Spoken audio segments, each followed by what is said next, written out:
If you take daily medications or supplements, one important factor to keep in mind is the impact that those have on your heart. It's American Heart Month, and every week we are bringing you advice here on 21 News at 5 on how to love your heart and take the best care of it. Neomed Interim Dean of the College of Pharmacy, Dr. Katherine Tromp, is joining us now. Doctor, thank you for taking the time. Thank you. Thank you for having me. Yes, some of us don't think, okay, the medicine we're taking can really have an impact on our body, including our heart. So when it comes to your daily prescriptions or medicines that you take, what do women and adults need to keep in mind about their heart? I think one of the most important things is to make sure that you're taking the medications as prescribed.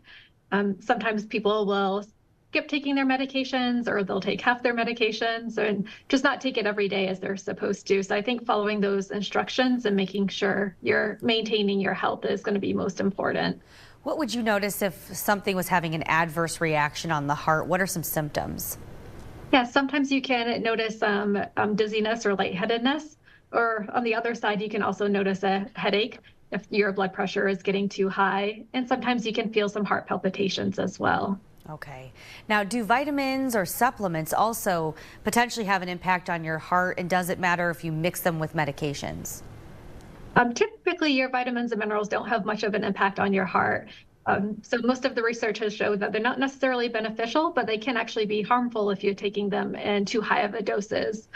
The one exception to that is fish oil. Fish oil does show to have some cardiovascular benefit. And with those vitamins and minerals, you typically don't need to separate them from your different cardiovascular medications. There's not generally any interactions there. There are with some other types of medications, though. Oh, good to know. Only 44% of women are aware that cardiovascular disease is the leading cause of death for women. So what are the risks for new moms and pregnant moms, too? I think pregnant moms and new moms, you have to worry about your blood pressure. You can increase risk of strokes, or different types of blood clots that you could experience are going to be some of our major concerns that we have for pregnancy. So really, I think with that blood pressure, keeping track of your blood pressure, having an awareness of the symptom of like a headache with a really high blood pressure is important for new moms. And what are some of the risks for women who are adults, or maybe you're aging or going through menopause? Now, for all adults, regardless of gender, you have to worry about the increased risk of cardiovascular disease as you age. But for women, as we're going through menopause, some of the different effects of our body during menopause can increase some of those cardiovascular risks as well. So sometimes there's some changes in weight, the hot flashes, all of those things can have some cardiovascular impacts that we want to be careful of. Oh, yes. And us women, we want to make sure we're taking care of our hearts.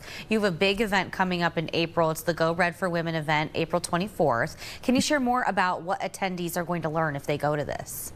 Yeah, I think at this event, you're going to see a great opportunity for connecting with other women, hearing inspiring stories and different stories of survivors who have gone through some cardiovascular events in their lives. So the goal is for a lot of connection and some inspiration to happen to help everyone really think about their heart and put themselves in their hearts first. Yeah, we're raising awareness all month long. Dr. Katherine Tromp, thank you so much for taking the time to join us right here at 5.